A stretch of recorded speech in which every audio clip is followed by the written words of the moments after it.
Primary and secondary. तो रंग किसे कहते हैं? एक शब्द होता है रिफ्लेक्शन। क्या होता है? रिफ्लेक्शन, परावर्तन जिसे आप कहते हैं। तो कलर का अभिप्राय होता है कि जो वस्तुएं जिस रंग को रिफ्लेक्ट करती हैं, रिफ्लेक्शन का मतलब होता है जो वस्तुएं जिस चीज को रिफ्लेक्ट करती हैं वही चीजें हमें दिखाई देती हैं। तो यदि आपसे पूछा जाए कि पेड़ की पत्तियां अधिकांशतः हरी दिखाई देती हैं, तो इसके पीछे जो होता है कि पत्तियां जो होती हैं केवल हरे रंग को रिफ्लेक्ट करती हैं, हरे रंग को परावर्तित करती हैं, शेष रंगों को क्या करती हैं? एब्जॉर्ब कर लेती हैं। तो इसी में एक शब्द होता है, एक नाम सुनिए उसका, VIBGYOR। क्या होता है? विबग्योर होता है। तो इसको लाइट में हम बताएंगे, यहाँ पे थोड़ा सा इंडिकेट कर रहे हैं आपको कि जो विबग्योर होता है इसमें दो कंडीशंस होती है। क्या होता है? एक क्या होता है? वेव लेंथ होता है। वेव लेंथ समझ रहे हैं? तरंग दैर्ध्य, यानी जितनी दूरी तक जाएगा वो उसकी तरंग वेव लेंथ पर निर्भर करता है। और दूसरा होता है म्यू, रिफ्रैक्टिव इंडेक्स, जिसे आप अपवर्तनांक कहते हैं। क्या कहते हैं? रिफ्रैक्टिव इंडेक्स होता है। तो यह दोनों चीजों पर निर्भर करता है। किसी भी कलर की जो विजन होती है वह दो चीजों पर निर्भर करता है, रेड और वेवलेंथ और रिफ्रैक्टिव इंडेक्स पर, अपवर्तनांक पर निर्भर करता है। तो यहां से यदि आपसे क्वेश्चन पूछा जाए कि प्रकाश संश्लेषण की प्रक्रिया सबसे अधिक किसमें होती है, किस रंग में होती है, क्या होती है? रेड में होती है। तो रेड का अभिप्राय होता है कि यहां पे देखिएगा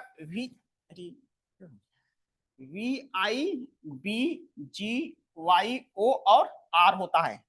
तो यहां तक कि सामान्य क्वेश्चन भी पढ़े होंगे कि जितने भी सिंबल होते हैं, खतरे के जो सिंबल होते हैं, डेंजरस सिंबल्स जो होते हैं, रेड बनाए जाते हैं। तो रेड बनाए जाते हैं और किसी भी वस्तु को देखने का कार्य क्या कौन सा करता है? ऑर्गन, सेंस ऑर्गन जो होते हैं, आई करती है, आंख हमारी करती है। तो इसका रिफ्रैक्टिव वेवलेंथ सबसे अधिक होती है। इस रंग का वेवलेंथ, इसे तरंग दैर्ध्य कहते हैं, हिंदी में क्या कहते हैं? तरंग दैर्ध्य। इसकी वेवलेंथ सबसे अधिक होती है और इसकी वेवलेंथ क्या होती है? इसकी वेवलेंथ सबसे कम होती है। क्या होती है? सबसे कम होती है। तो ध्यान दीजिएगा कि सामान्य कॉन्सेप्ट होता है कि यानी लेफ्ट से राइट और राइट से लेफ्ट चलते हैं तो क्या होता है? कुछ ना कुछ चीजें इंक्रीज या डिक्रीज होती है, घटती है या बढ़ती है। तो जैसे आप लाल से क्या करते हैं? किधर चलते हैं? बैगनी रंग की ओर चलते हैं। तो इसकी वेवलेंथ क्या होती है? कम होती जाती है। क्या होती है? कम होती जाती है। और इसका रिफ्रैक्टिव इंडेक्स क्या होता है? रिफ्रैक्टिव इंडेक्स क्या होता है? कम होता है। यहाँ पे देखिए, रिफ्रैक्टिव इंडेक्स क्या होता है? कम होता है। इसी को अपवर्तनांक कहते हैं। और इसका रिफ्रैक्टिव इंडेक्स, इस रंग की बात कर रहे हैं यहाँ पे, अभी इसकी बात हम कर रहे हैं। इसका रिफ्रैक्टिव इंडेक्स क्या होता है? सबसे अधिक होता है। तो यह चीजें आपको ध्यान दीजिए कि जिसमें पॉजिटिव एनर्जी होगी वह रंग क्या होता है? अधिक दूर तक जाता है। क्या होती है? इसका जब एक्सप्लेन आप देखेंगे कि लाल रंग हमें दूर से क्यों दिखाई देता है, तो इसके पीछे एक ही तर्क होता है कि लाल रंग का जो रिफ्रैक्टिव इंडेक्स होता है, सॉरी, वेवलेंथ होती है, सबसे अधिक होती है और यह सबसे दूर से दिखाई देता है। यही कारण होता है कि खतरे के जो सिंबल होते हैं वो रेड कलर के बनाए जाते हैं। जैसे जैसे आप इधर की ओर चलेंगे, red, orange, yellow, green, blue और इंडिगो और वायलेट होता है, तो इसको क्रमशः कम होती जाती है। और जैसे जैसे दो चीजें हैं, तो जब आप इधर से चलेंगे तो इसकी सबसे अधिक होती है, जब इधर से आप चलेंगे तो इसका अपवर्तनांक क्या होता है? यहाँ पे जो अपवर्तनांक होता है सबसे अधिक हो जाता है। क्या होता है? सबसे अधिक हो जाता है। और ठीक उसी प्रकार से इसका भी होता है। तो यही कारण है कि फोटोसिंथेसिस की प्रक्रिया सबसे अधिक किसमें होती है? रेड में होती है। और सबसे कम, चूंकि ये चीजें होती हैं, वायलेट तो आप सबसे इस हिसाब से एक्सेप्ट, एक जनरल कॉन्सेप्ट बना लेते हैं। लेकिन आप लोगों को मैं बता दे रहा हूं कि सबसे जो कम प्रकाश फोटोसिंथेसिस होता है वह ग्रीन में होता है। यहीं तक प्रकाश संश्लेषण की प्रक्रिया होती है। क्या होती है? प्रकाश संश्लेषण की प्रक्रिया होती है। ये सामान्य जो जनरल किताबें होती हैं उसमें लिखा हुआ है कि सबसे कम होती है, लेकिन ऐसा नहीं होता है। इनमें फोटोसिंथेसिस की प्रक्रिया होती ही नहीं है। क्या होती है? होती नहीं है।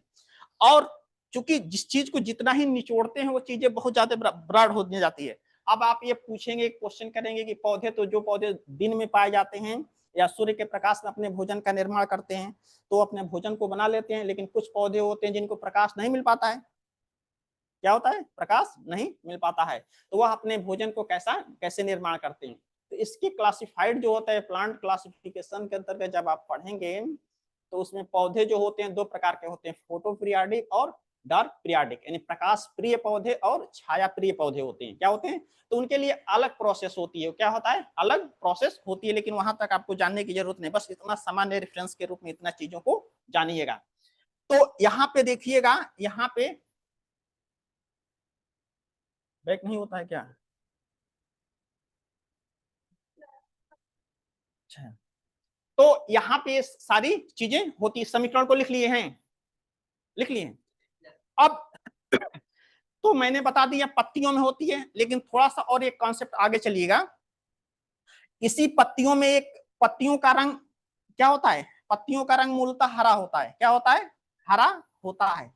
और इसी से रिलेटेड कभी कभी आपसे क्वेश्चन पूछा जाता है कि पत्तियां दो प्रकार की होती हैं। इस नेचर में क्या होती हैं, पत्तियां दो प्रकार की होती हैं, एक मोनोकाट होती है और दूसरा डाइकॉट होती है, जिसे आप एक बीज पत्री कहते हैं और दूसरा द्विबीज पत्री पौधे। यानी इसके आधार पर भी पौधों को क्लासिफाइड किया गया, वर्गीकरण किया गया। तो एक बीज पत्री मोनोकॉट जो लीफ होता है, पत्ती को देखें, धान की पत्ती या गन्ने की पत्ती को देखें, जिन पत्तियों को आप बीच से मतलब फाड़ने की कोशिश करते हैं और पूरा डिवाइड हो जाए, क्या होता है, पूरा डिवाइड हो जाए, वो क्या होती है, मोनोकॉट होती है, यानी एक बीज पत्री होती है। और इसका एग्जाम्पल गन्ने का, गेहूं का और जो धान होते हैं, ऐसे पत्तियों के एक बीज पत्री पौधे होते हैं। और जो द्विबीज पत्री होते हैं वह क्या होते हैं, जैसे उसको जब आप फाड़ेंगे तो बीज से ही टूट जाता है। क्या होता है, बीज से ही टूट जाता है, ये इनकी पहचान बेसिक होती है। तो इसी में क्या होता है, इसी पत्तियों में एक विशेष प्रकार का लवक पाया जाता है, उसी का नाम क्या होता है, क्या होता है, पर्णहरित। इसी को क्या कहते हैं, क्लोरोफिल कहते हैं। तो यदि पत्तियों में होती है, लेकिन पत्तियों पौधे के किस भाग में होती है, पत्ती में होती है, पत्ती से किस में होती है, पर्णहरित में होती है। और इसी पत्तियों में एक छिद्र होता है। पत्तियों में क्या होते हैं, यहाँ पे जो जल को, इसी को एब्जॉर्बेशन कहते हैं। क्या कहते हैं, पौधे जब जड़ भूमि से जब जल को एब्जॉर्ब करते हैं उसी को एब्जॉर्बेशन या अवशोषण कहते हैं। लेकिन पौधे की पत्तियों में छोटे छोटे छिद्र होते हैं, पौधे की पत्तियों में क्या होते हैं, छोटे छोटे छिद्र होते हैं। और इन्हीं छिद्रों को क्या कहते हैं, क्या कहते हैं, इन्हीं छिद्रों को रंध्र कहते हैं। क्या कहते हैं, वो भी सही है, लेकिन अंशतः वह सही है, आपका भी क्वेश्चन सही है। इसी को रंध्र कहते हैं। क्या कहते हैं, रंध्र कहते हैं, स्टोमेटा कहते हैं। क्या कहते हैं, स्टोमेटा, स्टोमेटा के नाम से जानते हैं। और इन्हीं से जब आवश्यकता से अधिक जल उत्सर्जित होने का जो मुख्य कारण होते हैं, यही जो स्टोमेटा होते हैं वह ओपन हो जाते हैं। क्या होते हैं, ओपन हो जाते हैं। जैसे ही सूर्य का प्रकाश पड़ता है यह ओपन हो जाते हैं, और जैसे ही सूर्य का प्रकाश कम होता है तो यह क्या होते हैं, बंद हो जाते हैं। तो इन छिद्रों से जल के निकलने की प्रक्रिया को क्या कहते हैं, वाष्पीकरण कहते हैं। और यह वाष्पीकरण की प्रक्रिया जिसे आप वेपराइजेशन कहते हैं, यह कहाँ पे होता है, सूर्य के प्रकाश की उपस्थिति में होता है। इन्हीं रंध्रों को खुलने और बंद होने के लिए क्या होता है, पत्तियों में, पत्तियों का रंग सामान्यतः मैंने बताया हरा होता है। हरा होने का मुख्य कारण क्या होता है, पर्णहरित, पर्णहरित होता है। और इस हरा होने का जो मुख्य कारण होता है, एक विशेष प्रकार का आयन होता है।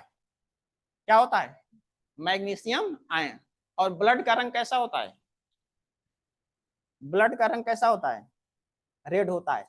और रेड होने का जो मुख्य कारण क्या होता है, हीमोग्लोबिन तो होता ही है, वह हीमोग्लोबिन जो होता है ऑक्सीजन की सप्लाई करने का कार्य करता है। ब्लड का रंग लाल होने का जो मुख्य कारण क्या होता है, नो, जो ब्लड होता है यानी रुधिर होता है उसी में Fe आयंस होता है। क्या होता है, Fe आयंस होता है। आयन होते हैं या दो प्रकार के होते हैं। ये आयन जो होते हैं Fe को जब आगे क्लासिफाइड करेंगे, जब केमिस्ट्री पढ़ेंगे, तो ये दो प्रकार के होते हैं, Fe+2 और Fe+3। इसी को फेरस आयन कहते हैं और इसे फेरिक आयन कहते हैं। क्या कहते हैं, लेकिन आप सामान्यतः जानिए कि ब्लड का जो रंग लाल होता है वह लोहा के कारण होता है, फेरस आयन के कारण होता है। और एक चीज आप इस चीज को सदैव ध्यान दीजिए कि पत्तियों से पर्णहरित को निकाल दिया, इसको निकाल दिया जाए, किसको, मैग्नीशियम को निकाल दिया जाए, और क्या नाम है कि रुधिर से एफ आयंस को निकाल दिया जाए, तो जो दोनों का बेसिक स्ट्रक्चर होता है, बेसिक स्ट्रक्चर जो आधारभूत संरचना होती है वह सेम होती है। क्लोरोफिल और इसमें ब्लड की जो आधारभूत संरचना होती है वह सेम होती है। डिफरेंस क्यों होता है पर्णहरित और इसमें, कि मनुष्य के रुधिर में यह आयंस पाया जाता है, जिसके कारण यह लाल होता है, और यह क्या होता है, हरा होता है, मैग्नीशियम आयन होता है। और यही मैग्नीशियम आयन होता है हमारे बहुत सारे एक्टिविटीज में कार्य करता है। क्या करता है, एक्टिविटीज में कार्य करता है। जब ब्लड की बात आएगी तो वहां हम बताएंगे। तो इतना ध्यान दीजिएगा कि इसमें पर्णहरित होता है। अब ये सब लिखाने की जरूरत नहीं है कि अवशोषण करने का कार्य जाइलम करता है और फ्लोएम करता है, ठीक है। अब इसी के बाद से नेक्स्ट हेडिंग डालिएगा, पौधे हो गए, जंतु एनिमल, और एक पॉइंट ये तो लिख लिए, स्वयं पोषी लिख लिए। चलिए नेक्स्ट पॉइंट डालिएगा, एनिमल या जंतु, जंतु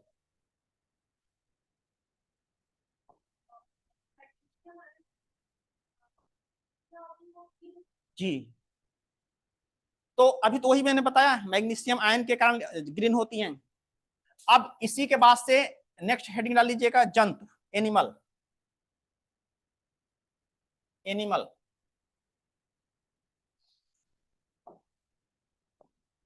जंतु,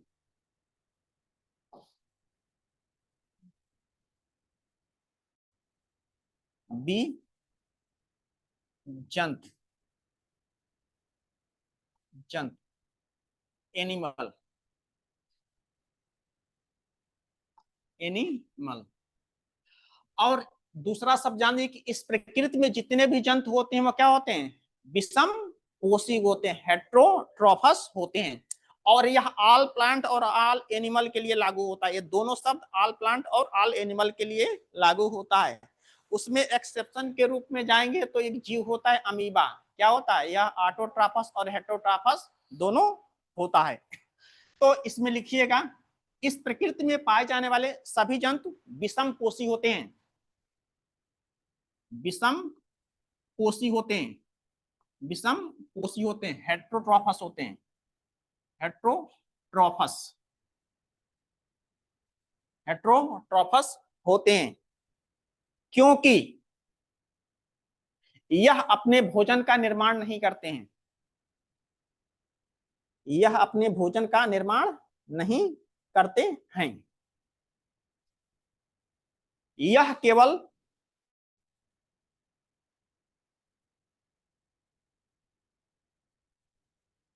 पौधे से निर्मित, यह केवल पौधे से निर्मित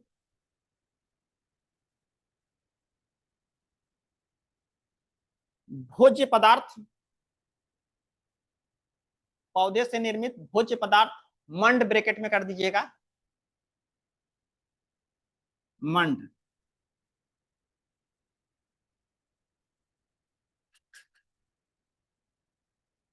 मंड को ग्रहण करते हैं,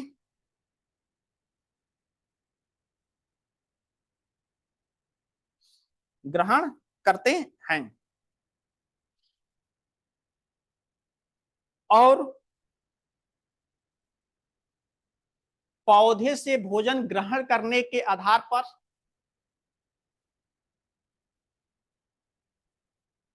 पौधे से भोजन ग्रहण करने के आधार पर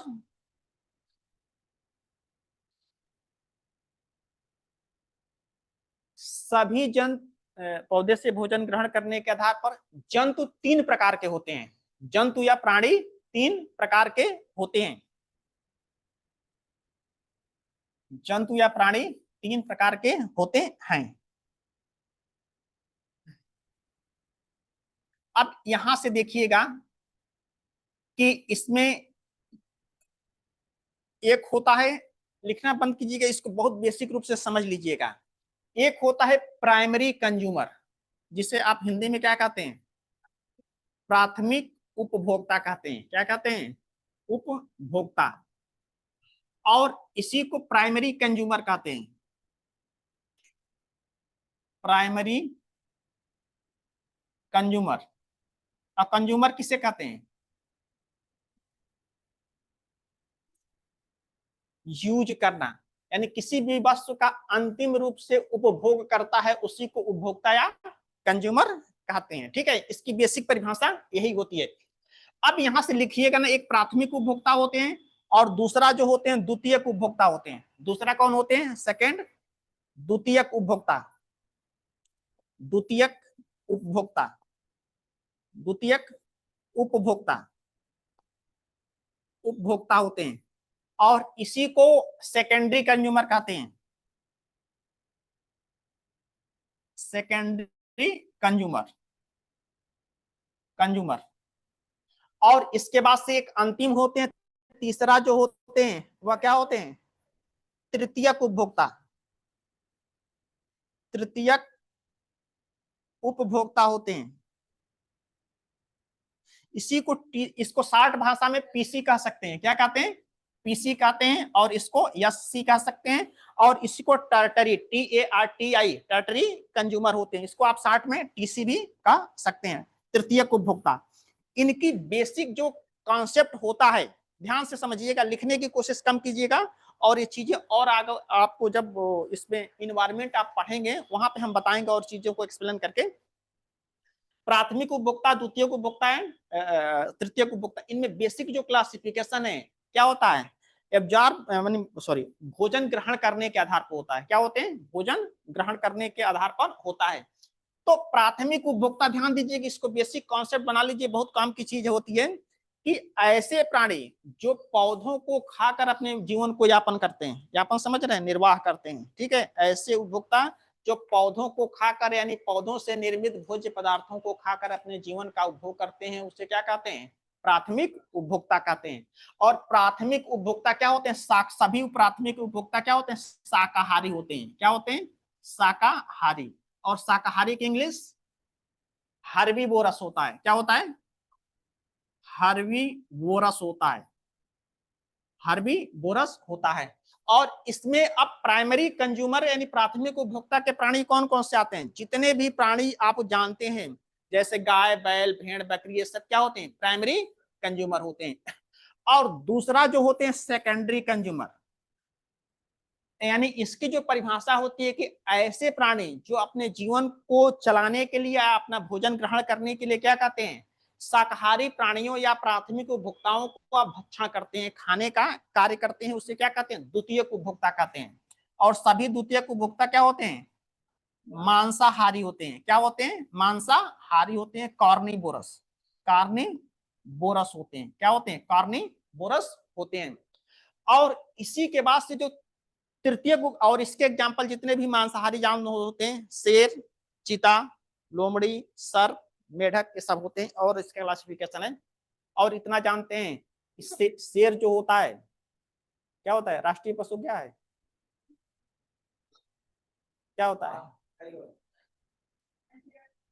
पैंथेरा टिग्रिस। वह जूलॉजिकल नाम होते हैं, क्योंकि प्राणियों के दो नाम होते हैं, एक जूलॉजिकल नेम होते हैं और दूसरा बॉटनिकल नेम होते हैं। जूलॉजिकल नेम का मतलब होता है जंतु वैज्ञानिक नाम होते हैं, और इसका बॉटनिकल नेम होते हैं, वनस्पतिक नाम होते हैं।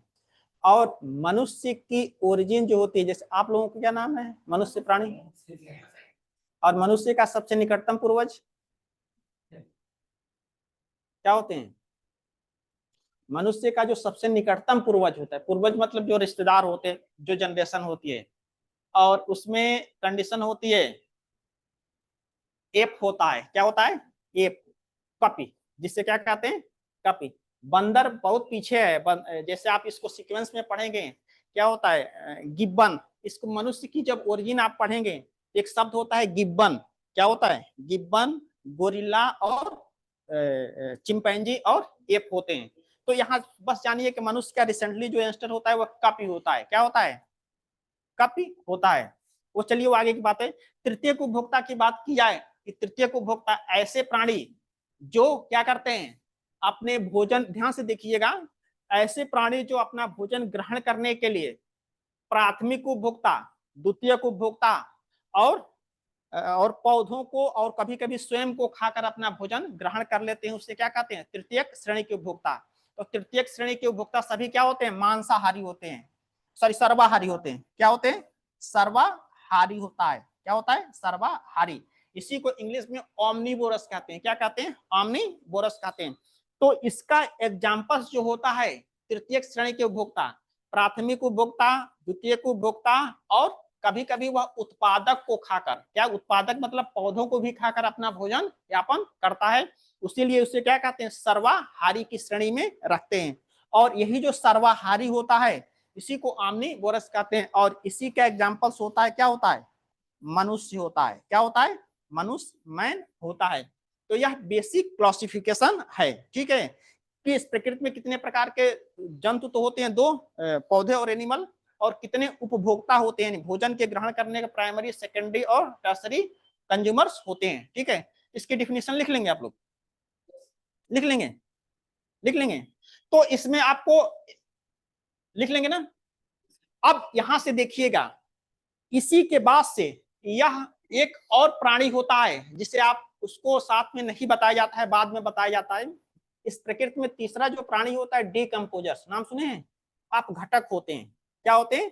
आप घटक हो, डीकम्पोजर्स होते हैं। जो तीसरा जो होता है अपघटक होता है। क्या होता है तीसरा? अपघटक। जो थर्ड पॉइंट डाल दीजिए, अपघटक होता है, अपघटक, अपघटक, इसे डीकम्पोजर्स कहते हैं।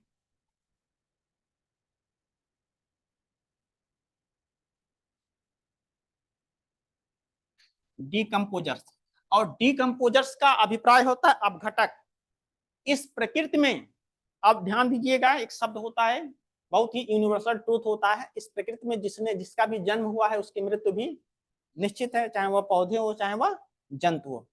तो इसके पीछे कारण होता है कि इस प्रकृति में जंतुओं और पौधों के जीवन को समाप्त होने के बाद उस प्रकृति उसके शरीर को अपघटन करने का कार्य कौन करता है? अपघटक कहते हैं। तो इसकी सिंपल सी परिभाषा होती है, ऐसे प्राणी या ऐसे जीव जो मरे हुए जीवों का अपघटन करने का कार्य करते हैं उसे अपघटक कहते हैं। क्या कहते हैं? अपघटक या डीकम्पोजर्स कहते हैं। और इसी डीकम्पोजर्स का एग्जाम्पल्स होता है, क्या होता है? जीवाणु होता है। क्या होता है? जीवाणु, जिसे आप बैक्टीरिया कहते हैं, बैक्टीरिया। विषाणु होता है। क्या होता है? विषाणु, नाम सुने? वायरस होता है, वायरस होता है। और क्या होता है? कवक होता है, फंगी या फंगस, उसको लिख सकते हैं। तो यही तीन प्राणी होते हैं और इसी को अपघटन करने का कार्य करते हैं। तो यहाँ पे देखिएगा कि डीकम्पोजर की संख्या, और यहां से टू द पॉइंट आगे जब क्वेश्चन आप पढ़ेंगे तो इस प्रकृति में डिजीज, डिजीज समझते हैं? बीमारियां, रोग। और रोग जी, डिजीज मतलब बीमारी या रोग होता है। तो इस प्रकृति में किसी भी रोग का जो मुख्य कारण होता है, क्या होते हैं? जीवाणु होते हैं, विषाणु होते हैं और कवक होते हैं। तो जीवाणु का अभिप्राय होता है बैक्टीरिया होते हैं। और ये बैक्टीरिया से क्वेश्चन बनता है कि जीवाणु और विषाणु से होने वाले रोग क्या होते हैं। यहां से भी एक क्वेश्चन बनता है कि मान लीजिए कि जैसे अभी आपको कोविड पड़ा हुआ था, ये तो यूनिवर्सल सब लोग जान गए हैं, यह कोविड वायरस के कारण होता है और जीवाणु होते हैं और विषाणु होते हैं। तो यह तो अपघटन करने का, आप इसका एक डिमेरिट पक्ष जाने, अपघटन करने का कार्य करते हैं। लेकिन सदैव ध्यान दिए, इस प्रकृति में जो भी चीजें पाई जाती है उसके दो प्रकार के यूज होते हैं। एक यूजफुल एक्टिविटीज होती है और दूसरा हार्मफुल एक्टिविटीज होती है। एक लाभदायक क्रिया को करते हैं और दूसरा हानिकारक क्रियाओं को करते हैं। हर मैटर और हर एनिमल्स का यह मतलब बेसिक मतलब कैरेक्टरिस्टिक होता है।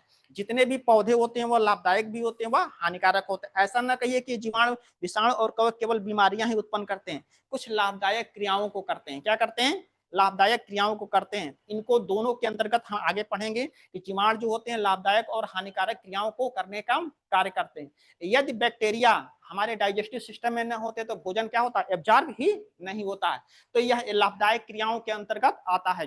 दूसरा, जितनी भी आप मेडिसिन, आप टेक्नोलॉजी आप देखते हैं कि जितनी नई नई मेडिसिनों पे रिसर्च हो रहे हैं, जैसे माइकोप्लाज्मा होता है, एसेरिया कोलाई होती है, बैक्टीरिया जो होते हैं क्या होते हैं? यह हमारी मेडिसिन में, आपके जो कॉस्मेटिक इंडस्ट्री होती है कॉस्मेटिक मतलब सौंदर्य प्रसाधन सामग्रियां, उसमें जितनी भी चीजें आती हैं उसमें इन जीवाणुओं का भी उपयोग किया जाता है। और यही जो जीवाणु होते हैं या क्या होते हैं, ये कैसे नेचुरल अपघटन सफाई करने का भी कार्य करते हैं। तो यह सब सारी चीजें होती हैं। तो यह अपघटक 3 ही कंडीशंस होते हैं, पौधे होते हैं और जंतु होते हैं और तीसरा अपघटक होते हैं। और एक चीज आप ध्यान दीजिए कि जैसे ह्यूमन बिहेव होता है तो आसपास प्राणी पाए जाते हैं तो कुछ संबंधों को बना के रखते हैं, कुछ रिलेशन बना के रखते हैं। जैसे मनुष्य होता है अपने पास, चाहे वह भले यूजफुल एक्टिविटीज हो चाहे हार्मफुल एक्टिविटीज हो, वह दोनों में क्या करता है, एक प्रकार का रिलेशन बना के रखने का कार्य करता है, जिसे आप कोऑर्डिनेशन या समन्वय कहते हैं। इस चीज को आप जब साइकोलॉजी पढ़े होंगे, कभी साइकोलॉजी पढ़े होंगे या एथिक्स पढ़े होंगे या ह्यूमन बिहेव पढ़े होंगे, इन चीजों को आप बहुत अच्छे से एक्सप्लेन किया जाता है वहां पे। तो मनुष्य की जो बेसिक चीज होती है वहां पे इन सब का भी बहुत बड़ा योगदान होता है, सदैव ध्यान दीजिएगा। तो इन तीनों चीजों में रिलेशन होता है, क्या होता है, संबंध होते हैं, क्या होते हैं, संबंध होते हैं। और इन्हीं संबंधों का एक्सप्लेन जो होता है यह बायोलॉजी के अंतर्गत आता है, और इसी बायोलॉजी में आप जनरल साइंस के अंतर्गत आप इन चीजों को पढ़ते हैं। और इसी को जब आप एक शब्द होता है, क्योंकि टेक्नोलॉजी आप लोगों में है नहीं, क्योंकि टेक्नोलॉजी तीनों होती है, एक बायोटेक्नोलॉजी होती है और जो स्पेस टेक्नोलॉजी होती है, एरो टेक्नोलॉजी होती है, सारी टेक्नोलॉजी जैसे आप मोबाइल का यूज करते हैं, जीपीएस का यूज करते हैं, सब सारी टेक्नोलॉजियों के अंतर्गत आती हैं। उसको लास्ट में हम पढ़ाएंगे कि इन टेक्नोलॉजियों का यूज कैसे होता है। तो इन तीनों में संबंध कैसे होते हैं, अब यहाँ से ध्यान दीजिएगा एक शब्दों में। तो यहाँ पे देखिएगा ये पौधे होते हैं, इन तीनों में संबंध क्या होते हैं, क्या होते हैं, पौधे होते हैं, क्या होते हैं, पौधे होते हैं, प्लांट होते हैं। और जितने भी प्लांट होते हैं वह क्या होते हैं, उत्पादक होते हैं या स्वयं पोषी होते हैं, क्या होते हैं, स्वयं पोषी होते हैं। और इसी को ऑटोट्रॉफस कहते हैं, ऑटोट्रॉफस के नाम से हम जानते हैं। और इसी जितने भी पौधे होते हैं इनको एक दूसरा शब्द यूज किया जाता है, उत्पादक, क्या करते हैं, उत्पादक या प्रोड्यूसर होते हैं। प्रोड्यूसर का नाम सुने, प्रोड्यूसर, प्रोड्यूसर जो निर्माण करने का कार्य करता है उसी को उत्पादक या उपभोक्ता कहते हैं। और दूसरे पॉइंट पे आ जाइए, दूसरे पॉइंट पे जो भी होता है क्या होते हैं, जंतु होते हैं, क्या होते हैं, जंतु होते हैं। और जितने भी जंतु होते हैं वह क्या होते हैं, विषम पोषी होते हैं, यानी मल होते हैं। और वह क्या होते हैं, विषम पोषी होते हैं, विषम पोषी। और इसी को हेट्रोट्रॉफस कहते हैं, क्या कहते हैं, हेट्रोट्रॉफस। या इसको जब उत्पादक आप कहते हैं तो इसका नाम क्या होता है, उपभोक्ता, क्या होते हैं, उपभोक्ता। और इसी को कंज्यूमर कहते हैं। और इसी के बाद यहाँ पे देखिएगा, और इसी में हमने आपको बताया था कि यही जो जंतु होते हैं 3 प्रकार के होते हैं, जो उपभोक्ता होते हैं वो 3 प्रकार के होते हैं। या संक्षेप में लिख रहे हैं, या क्या होते हैं, प्राइमरी कंज्यूमर होते हैं, क्या होते हैं, प्राइमरी कंज्यूमर होते हैं फर्स्ट। और दूसरा जो होते हैं सेकेंडरी कंज्यूमर, क्या होते हैं, सेकेंडरी कंज्यूमर होते हैं। और तीसरा जो होते हैं टर्सरी कंज्यूमर, टीसी होते हैं। तो प्राइमरी कंज्यूमर क्या होते हैं, शाकाहारी होते हैं ना, क्या होते हैं, शाकाहारी होते हैं, शाकाहारी हार्बीवोरस होते हैं। और ये क्या होते हैं, मांसाहारी होते हैं, मांसाहारी होते हैं। और ये क्या होते हैं, सर्वाहारी होते हैं, क्या होते हैं, सर्वाहारी होते हैं। तो इन चीजों में जब आप इन संबंधों को एक्सप्लेन करेंगे तो यहाँ पे ध्यान दीजिएगा, यह पौधे होते हैं एक प्रकार के, एक पोषक स्तर होते हैं। पोषक का मतलब होता है एक सिस्टम होता है, एक कड़ी होती है, चैन होते हैं। और चैन क्या होते हैं अभी बताते रहे, आप जितने चीजों को देख रहे हैं एक प्रकार के चैन होते हैं, क्या होते हैं, चैन होते हैं, श्रेणियां होती हैं। और यह क्या होता है, यह जितने आप बॉक्स में देख रहे हैं एक प्रकार का पोषण स्तर होता है, पोषण स्तर या ट्रॉपिक लेवल के नाम से हम जानते हैं। इन तीनों में यही संबंध होते हैं। और इसी के बाद से यहाँ पे देखिएगा यह एक प्रकार का संबंध होता है।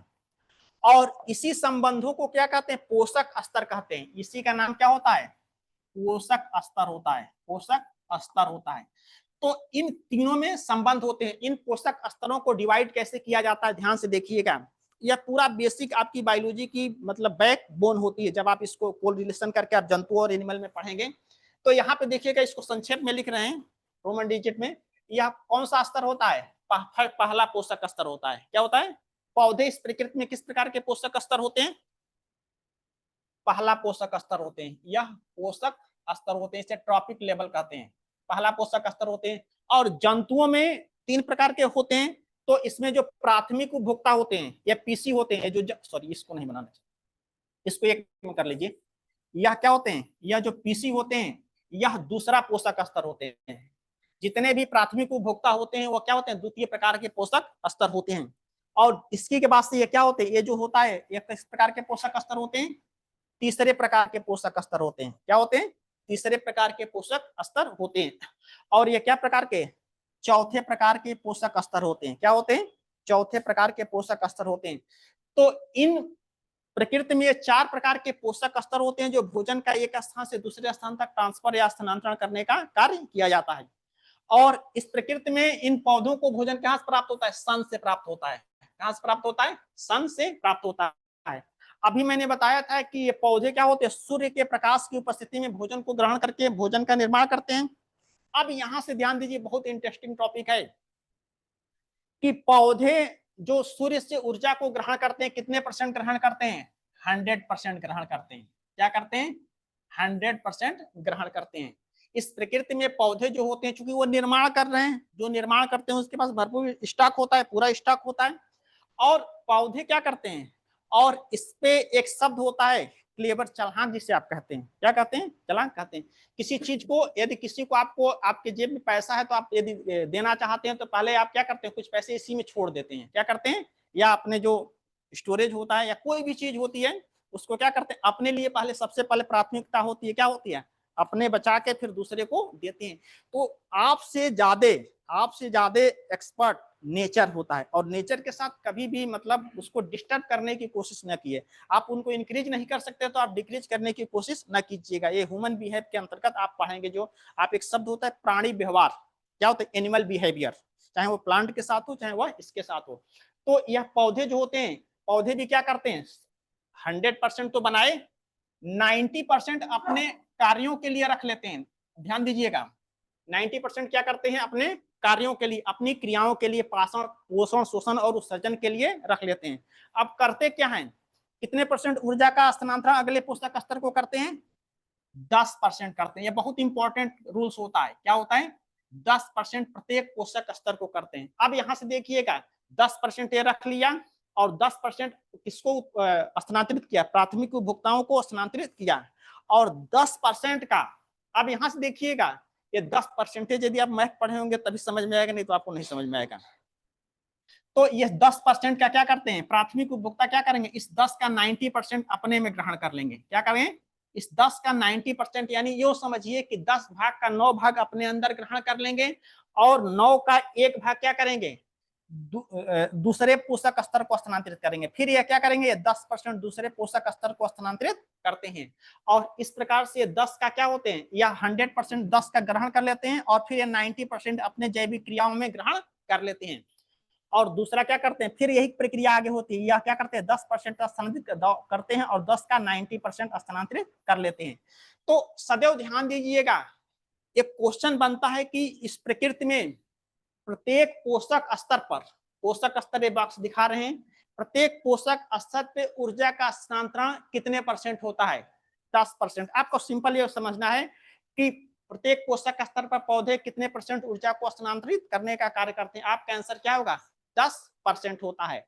और यह 10% का नियम बहुत इंपॉर्टेंट होता है, लेंडेन का नियम होता है। 42 में 1942 में दिया था, 1942 में लेंडेन ने दिया था। अब इसके बाद क्या होते हैं, इसके बाद अगले पोषक स्तर घटक होते हैं वो चले जाते हैं। तो आपको सिंपल से बताने का अभिप्राय होता है, इस प्रकृति में जितने भी पोषक स्तर होते हैं कितने % ऊर्जा का स्थानांतरण करते हैं, 10% ऊर्जा का स्थानांतरण करने का कार्य करते हैं। तो यही इसमें क्या होता है, रिलेशन होता है, को रिलेशन होता है, जिसे सहसंबंध आप कहते हैं, भोज्य पदार्थों का स्थानांतरण कहते हैं। अब यहां से देखिएगा, एक शब्द कॉमन हाइपोथेसिस यानी परिकल्पना कीजिए कि इस प्रकृति में किसी भी चयन को, पोषक स्तर को चयन कहते हैं, और इसी पोषक स्तर में किसी भी चयन को या किसी भी पोषक स्तर को आप डिस्टर्ब करते हैं तो अगले स्तर पे ऊर्जा का प्रवाह क्या होता है, ऊर्जा का प्रवाह या भोजन का प्रवाह क्या होता है, बंद हो जाता है। मान लीजिए इसको हटा दिए, क्या किए, मान लीजिए कि इस पोषक स्तर से इसको हटा दिए, डिस्टर्ब कर दिए, प्राथमिक उपभोक्ताओं को हटा दिए। और जब हटा दिए तो क्या हो गए, अगले स्तर पे भोजन का प्रवाह होगा? बताइए। यदि आप इसको यूं नहीं समझ रहे हैं तो मान लीजिए कि एक जंगल है और जंगल में बहुत सारे पौधे होते हैं, बताने की जरूरत नहीं होती है। और जंगल में क्या होते हैं? तीनों प्रकार के प्राणी होते हैं, शाकाहारी होते हैं, मांसाहारी होते हैं। उस जंगल को आइडेंटिफाई कर लीजिएगा और उसमें पौधे भी होते हैं। क्या होते हैं? पौधे भी होते हैं। पौधे तो भोजन का निर्माण करेंगे और इसी पौधों से भोजन कौन ग्रहण करेगा? शाकाहारी प्राणी ग्रहण करेंगे। क्या करेंगे? और इन शाकाहारियों से का भोजन कौन होता है? मांसाहारी होता है। क्या होता है? मांसाहारी प्राणी होता है। और इसके बाद तो मनुष्य आता है। और कल्पना कीजिए कि इस जंगल से या इस फॉरेस्ट से सभी शाकाहारी प्राणियों को रिमूव कर दीजिए। कुछ विशेष स्थान को एक कल्पना कर लीजिए कि जितने भी शाकाहारी प्राणी हैं उसको हटा दीजिए, जंगल से शाकाहारी प्राणियों को हटा दीजिए, तो क्या होगा उस एरिया में? मांसाहारी प्राणी क्या होंगे? भोजन नहीं मिल पाएगा। और भोजन नहीं मिल पाएगा तो क्या हो गया? मर जाएंगे या इनका अस्तित्व समाप्त हो जाता है। तो ये तो एक एग्जाम्पल हमने आपको बताया था, यही इनमें रिलेशन है। और इसका नेचर ने बहुत इसको बैलेंस करके बनाया है। तो यह तो एक बेसिक प्रक्रिया रही होती है। तो सदैव ध्यान दीजिए कि किसी भी स्तर को आप डिस्टर्ब करने की कोशिश ना कीजिएगा जी।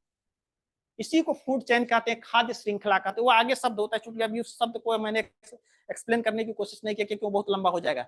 तो सदैव ध्यान दीजिए कि आप पढ़ते हैं कि खाद्य श्रृंखला जितना ही जटिल होती है, क्या होती है? अभी तक आपने साइकोलॉजी या हिस्ट्री में ही पढ़ा होगा कि एकता में शक्ति होती है लेकिन नेचर में भी शक्ति होती है। यानी खाद्य श्रृंखला जितना ही जटिल होगी, यानी जितना ही अधिक पौधे होंगे, जितना ही अधिक जंतु होंगे, वह खाद्य श्रृंखला या फूड चेन उतना ही अस्थायी होगा। क्या होगा? उसमें स्टेबिलिटी अधिक रहेगी। यदि जितने अधिक पौधे होंगे और जितने अधिक प्राणी होंगे, वह खाद्य श्रृंखला उतना ही अस्थायी रहेगी। और इन लोगों को कौन समझाए? जो हमारे क्या होते हैं? प्रतिनिधि हैं, प्रशासन को चलाने वाले होते हैं। कुछ लोग आके ऐसे बाइट देते हैं कि क्या होते हैं? जनसंख्या सबसे बड़ा कारण होता है। ठीक है, तो ये चीजें गलत होती है। उस चीजों को एक्सप्लेन आप करिएगा कि जनसंख्या बहुत बड़ा कारण नहीं होती है, आप संसाधनों का उपभोग करना नहीं जानते हैं। ठीक है, तो ये सब सारी चीजें होती हैं। क्योंकि एक शब्द मैंने बताया ना कि नेचर चीजों को अपने आप बहुत अच्छे तरह से बैलेंस करती है। उससे उसको बहुत ज्यादा चीजें नहीं, जितनी जरूरत है वो आपने रखेगी, या नहीं तो उसको क्या करेगी? वो डिस्ट्रॉय कर देगी। ये बहुत बड़ा नेचुरल रूल्स होता है। और इसको आगे जब आप पढ़ेंगे, चूंकि वो आप लोगों का सिलेबस में लेमार्क और डार्विन, ओरिजिन ऑफ लाइफ, क्या होता है? ओरिजिन ऑफ लाइफ, जीवन की उत्पत्ति होती है, ये सब सारी चीजें होती हैं। तो इनमें ये विशेष संबंध होता है। चूंकि अब इनको पढ़ने के बाद सदैव ध्यान दीजिएगा, यहाँ तो एक बेसिक आपको आइडिया रहा है प्लांट और एनिमल के बारे में। और इसी पौधे और जंतुओं को जब आप आगे पढ़ेंगे तो यहीं से मनुष्य की कार्यकी शुरू होती है। क्या होती है? यहीं से मनुष्य की कार्यकी, जिसे आप एनिमल फिजियोलॉजी कहते हैं। और यह क्या होता है? मनुष्य की कार्यकी या पौधों की कार्यकी, दोनों एक शब्द होता है। मनुष्य की कार्यकी, कार्यकी, इसी को इंग्लिश में ह्यूमन, मनुष्य को चूंकि आप मैन कहते हैं, उसको ह्यूमन कहते हैं, जिसे आप ह्यूमन बिहेवियर के नाम से आप जानते हैं।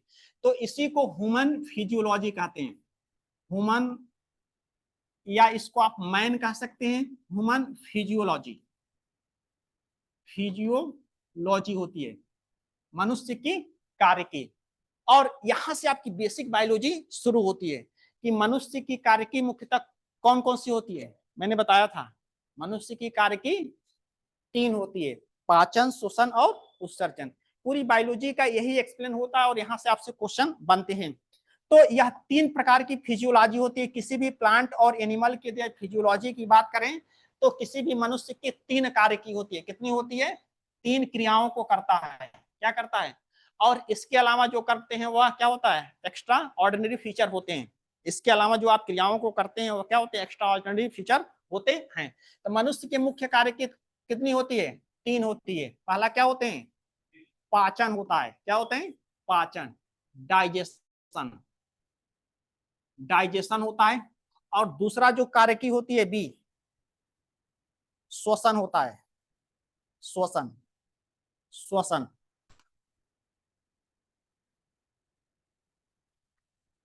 श्वसन। और तीसरी जो कार्य की होती है वह उत्सर्जन होता है। सी जो होता है उत्सर्जन, उत्सर्जन, एक्सक्रिएशन। एक्सक्रिएशन होता है। क्या होता है? यह कार्य की होती है। और यही 3 क्रियाओं को पौधे भी करते हैं। आप प्लांट को आपको अलग से नहीं पढ़ना पड़ेगा, पौधों को इसी में हम आपको एक्सप्लेन कर देंगे, वो जो आपकी चीजें हैं वह आपसे कंफर्म हो जाएंगी। और इसी के बाद से जो शोषण होता है और इन्हीं का अध्ययन क्या होते हैं, एक शब्द होता है लॉजिक। क्या होते हैं? अब चूंकि आप लोग लॉ के स्टूडेंट हैं तो लॉजिक बहुत अच्छे से जानते हैं। क्या होता है, किसी पे जो लॉ का एक्सप्लेन होता है उतना तो मुझे नॉलेज नहीं है, लेकिन उसी में लॉजिक मतलब होता है अध्ययन, लॉजी मतलब होता है अध्ययन। क्या होता है? जैसे बैक्टीरियोलॉजी, वायरोलॉजी, ये सब कल्चर जो होते हैं, सब सारी चीजें होती हैं। तो इसी में पाचन का जो स्टडी होती है, कोई भी चीज होती है उसका एक फॉर्मेट होता है, आप किसके अंतर्गत करेंगे। जैसे आपको सोना है तो क्या करेंगे, चाहिए आपको एक कमरा चाहिए, घर चाहिए, ऑक्सीजन चाहिए, तो उसी का स्ट्रक्चर क्या होता है, उसी की इसी पाचन का अध्ययन किसके अंतर्गत करते हैं, एक तंत्र होता है, सिस्टम होता है। क्या होता है? किसी भी चीज के अध्ययन करने के लिए क्या होता है, एक सिस्टम होता है, और सिस्टम का मतलब होता है तंत्र। और वह तंत्र या सिस्टम की सिंपल सी परिभाषा होती है, जो सिस्टम जिसके लिए कार्य करता है उसी को नाम दे दिया जाता है। सिस्टम की सिंपल परिभाषा क्या होती है कि जो सिस्टम या जो तंत्र जिसके लिए कार्य करता है वही क्या होती है, तंत्र होता है। तो इसी पाचन का अध्ययन किसके अंतर्गत करते हैं, पाचन तंत्र के अंतर्गत करते हैं। पाचन तंत्र डाइजेस्टिव सिस्टम होता है, डाइजेस्टिव डाइजेस्टिव सिस्टम होता है। और इसी प्रकार से श्वसन का अध्ययन श्वसन तंत्र के अंतर्गत करते हैं। क्या करते हैं? श्वसन तंत्र के अंतर्गत करते हैं।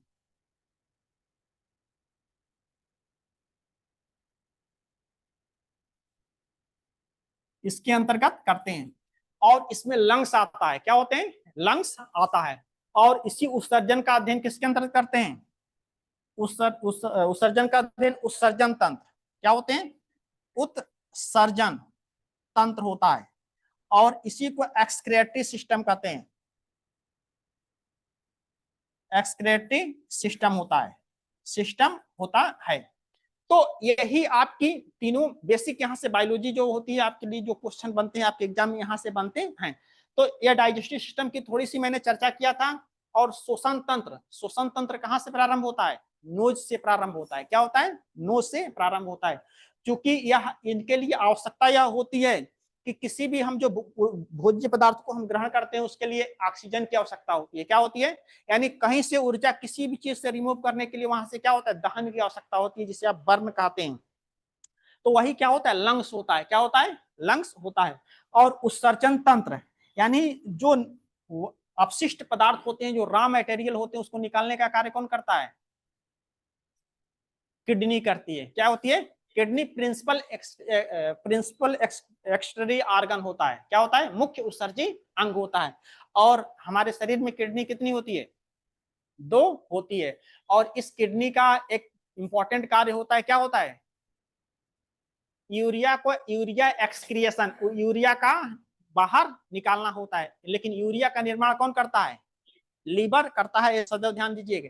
जिससे यूरिया लीवर के कई कार्य होते हैं। लीवर का जो मुख्य कार्य होता है यूरिया सिंथेसिस, यानी यूरिया का संश्लेषण करता है, प्रोटीन सिंथेसिस, बहुत सारे कार्य को करता है। उसी में एक होता है बाइल जूस। क्या होते हैं? बाइल जूस होते हैं। और यही जो किडनी होती है उत्सर्जन तंत्र के अंतर्गत, हमारी किडनी शरीर में कहाँ पाई जाती है? लंग्स तो यहाँ पाया जाता है, वक्ष या थोरेक्स भाग में पाया जाता है। जो लंग्स होता है मनुष्य का, जो लंग्स होता है वह कहाँ पाया जाता है? वक्ष या थोरेक्स भाग में पाया जाता है। क्या होते हैं? थोरेक्स भाग में पाया जाता है। और यही मनुष्य के मुख्यतः आर्गन्स होते हैं, हेड होते हैं, थोरेक्स होते हैं। यहीं से प्रारंभ होता है नोज। क्या होते हैं? यहीं से प्रारंभ होती है। और यहाँ से एक विशेष प्रकार के आर्गन्स होते हैं यहाँ पे, जिसे ट्रेकिया कहते हैं। और यही ट्रेकिया आगे जाने के बाद 2 भागों में डिवाइड हो जाती है। क्या होती है? और यही कोविड में सबसे प्रॉब्लम का कारण बना था। और लंग्स की संख्या कितनी होती है? 2 होती है। क्या होती है? लंग्स 2 होते हैं, राइट लंग्स होते हैं और लेफ्ट लंग्स होते हैं। और यही लंग्स जो होते हैं, इसी में इस लंग्स की यदि आप कल्पना करेंगे, हम आगे बताएंगे कि जो लंग्स होता है, कुछ ऑर्गन्स ऐसे होते हैं जिसको आप चाहे विज्ञान कितना भी ग्रोथ कर जाए, इसको आर्टिफिशियली रूप से बनाया नहीं जा सकता है। जैसे ब्लड हो गया, ब्लड चाहे टेक्नोलॉजी चाहे कितना भी डेवलप हो जाए, आज से 1000 साल आगे की मैं बात कर रहा हूं, इसको ब्लड को आर्टिफिशियल आप बना नहीं सकते हैं, क्योंकि बहुत सारे ऑर्गन्स होते हैं, आरबीसी होती है, डब्ल्यूबीसी होती है। क्योंकि किडनी को आर्टिफिशियल रूप से बनाया जा सकता है, लेकिन वह बहुत ज्यादा वर्क नहीं करती है। इसी के नीचे क्या होती है, इसी के नीचे किडनी होती है। क्या होती है, किडनी। और किडनी ऐसे संरचना होती है, और किडनी की भी संख्या कितनी होती है, 2 होती है। क्या होती है, जिसे आप ब्रिक कहते हैं। और मनुष्य के शरीर का जब पार्ट आप डिवाइड करेंगे, आगे का भाग क्या होता है, एंटीरियर पार्ट्स। क्या होता है, आगे का जो भाग होता है वह एंटीरियर पार्ट, जिसे आप फेस का भाग कहते हैं। पीछे का जो भाग होता है वो पोस्टेरियर पार्ट्स होता है।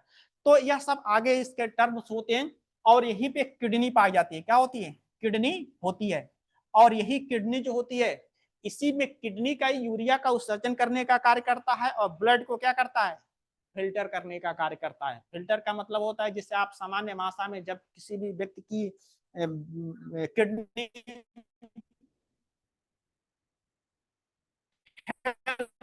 हो जाती है, हो जाती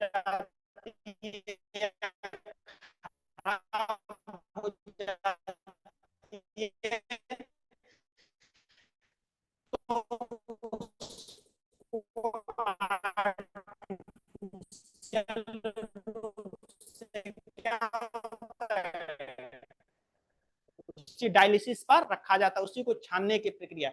और यहीं पे क्या होती है, इसी पे 2 प्रकार की नलिकाएं होती हैं, जो हिपैटिक आर्टरी वेन और सब नलिकाएं होती हैं। तो यहीं पर नलिकाएं जुड़ी होती हैं, और यहीं से क्या होता है, यहीं से यूरिया निकलता है। क्या होता है, यहीं से यूरिया निकल, क्या होता है, ब्रिक या किडनी होती है, ब्रिक या किडनी होती है।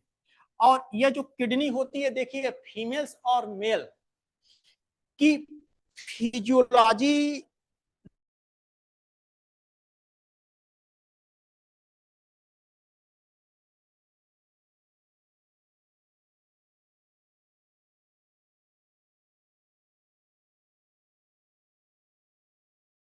होती है, ठीक है।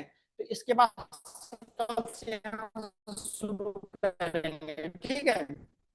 इन दोनों में रिलेशन समझ में आ गया। क्योंकि देखिए, क्लास की बात है 40 से 45 मिनट, क्योंकि आपके पास किताबें हैं, ठीक है। किताबों का बाई पेज हर पेज को मैं बता नहीं सकता हूँ, ठीक है। आप एक बेसिक कॉन्सेप्ट, इसमें जितना मैं नोट बनाऊंगा आपके एग्जाम के लिए सफिशिएंट होगा, बहुत ज्यादा, क्योंकि हर पॉइंट पे पढ़ाने के लिए बहुत लंबी प्रक्रिया होती है। लेकिन आपको जितनी जरूरत है एग्जाम के हिसाब से उतना मैं बता दूंगा, ठीक है। इसी के बाद से कल फिजियोलॉजी यहाँ से शुरू करेंगे, ठीक है। कोई समस्या किसी को? और दूसरी बात, क्योंकि मैं ये बात बोल नहीं पाया हूँ अभी आप लोगों को, यहाँ से यदि कोई समस्या आती है आपको, तो ऐसी बात मैं हर क्लास में बहुत स्पष्ट शब्दों में कहता हूँ, यदि आपके पास कोई क्वेश्चन क्लियर करते हैं आप, तो दो ही कंडीशन होती है। यदि आता है तो मैं बता दूंगा, सीधी सी बात, नहीं आता है तो मैं नहीं बताऊंगा, कल बताऊंगा, ठीक है। यही कंडीशन होती है, क्योंकि हर व्यक्ति का माइंड, व्यक्ति जानता तो सब चीजें हैं, लेकिन हर व्यक्ति का माइंड हर समय क्लिक ऑन द अपडेट नहीं रहता है। तो इसीलिए कोई भी यदि क्वेश्चन क्रिएट हो या कहीं समस्या नहीं हो, तो आप बीच क्लास, ऐसा नहीं है कि कुछ लोगों की ये आदतें होती हैं, यदि क्लास चल रही है बीच में यदि कोई क्वेश्चन पूछता है तो डिस्टर्ब, मेरे में आदत नहीं है। आप कभी भी किसी पॉइंट पे आप पूछ सकते हैं, ठीक है।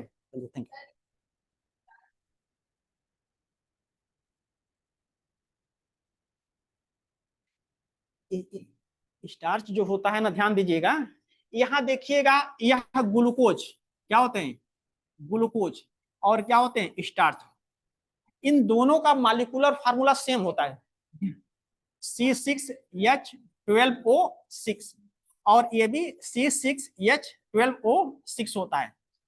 तो यह वो बता रहे हैं, इन दोनों का फार्मूला सेम होता है। यदि आप आपसे पूछें, नहीं, तो इन दोनों का एक शब्द होता है, एक शब्द होता है आइसोमर। क्या होते हैं, आइसोमर। आइसोमर का मतलब होता है, कभी कभी देखें कि दो व्यक्तियों का फेस सेम होता है लेकिन उनका नेचर अलग अलग होता है, तो उसी को आइसोमर कहते हैं। आइसोमर का मतलब होता है molecular structure same and structural structure function क्या होता है, डिफरेंट होता है। Molecular function same, structural function different होता है, इट इज कॉल्ड आइसोमर्स होते हैं। और उसमें जो आप पढ़ते हैं, जो मॉलिक्यूल्स होते हैं, स्टार्च जो होते हैं, यह जो C6H12O6 होता है, अब यह एक शब्द होता है पॉलीमराइजेशन, जिससे आप बहुलीकरण कहते हैं। जो प्लास्टिक बनाए जाते हैं बहुलीकरण प्रक्रिया के द्वारा बनाए जाते हैं। क्योंकि बहुलीकरण होता है, उसको मोनोसेक्राइड, डाइसेक्राइड और ट्राइसेक्राइड होते हैं, और मोनोसेक्राइड, डाइसेक्राइड और पॉलीसेक्राइड होते हैं। तो यह जो प्रक्रिया होती है, यहाँ पे जो C6H12O6 होते हैं, तो आप ये कह रहे हैं कि कभी कभी यहाँ यन लिख दिया जाता है और इधर यन होता है।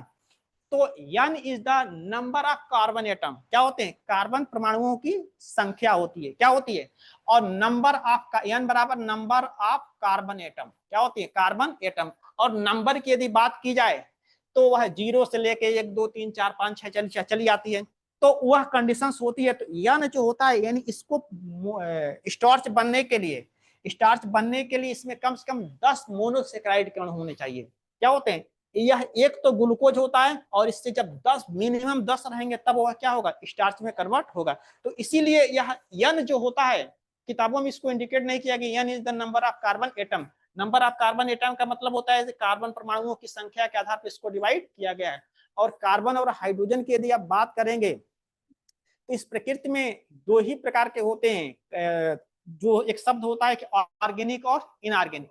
जितने भी आप प्रोडक्ट देखते हैं, यानी हम अपने आधुनिक जीवन के लिए जितनी भी चीजों का उपयोग करते हैं, वह कार्बन और हाइड्रोजन, इसमें बॉन्डिंग बॉन्डिंग मतलब समन्वय में इतना अधिक होता है कि जब पीरियोडिक टेबल या केमिस्ट्री पढ़ेंगे तो उसमें क्या होता है 120 120 तत्व होते हैं, और इनको निकाल दिया जाए तो 118 बच्चे, और 118 मिलकर कम से कम 1 ही लाख कंपाउंड को क्रिएट किए गए, 1 लाख प्रोडक्ट उत्पन्न किए होते हैं। लेकिन इसमें बॉन्डिंग इतनी अच्छी होती है कार्बन और हाइड्रोजन में कि यह इनके ज्ञात प्रोडक्ट की संख्या होती है 20 लाख होती है। क्या होती है, कार्बन और हाइड्रोजन 20 लाख होते हैं, और अभी तक ऐसे ज्ञात अज्ञात है जिनका अभी नामकरण नहीं किया गया।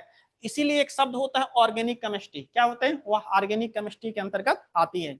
और इसी चीजों का, इसी कार्बन और हाइड्रोजन के मॉलिक्यूल्स के आधार पर क्या होते हैं, एक शब्द होता है वो आइसोटॉप और आइसोबार होते हैं, उसमें भी इसका यूज किया जाता है। न्यूक्लियर फ्यूजन और न्यूक्लियर फिशन में इनका उपयोग किया जाता है। ये आगे शब्द आएंगे, हम आपको एक्सप्लेन करके जाएंगे, ठीक है, ये समझ में आया।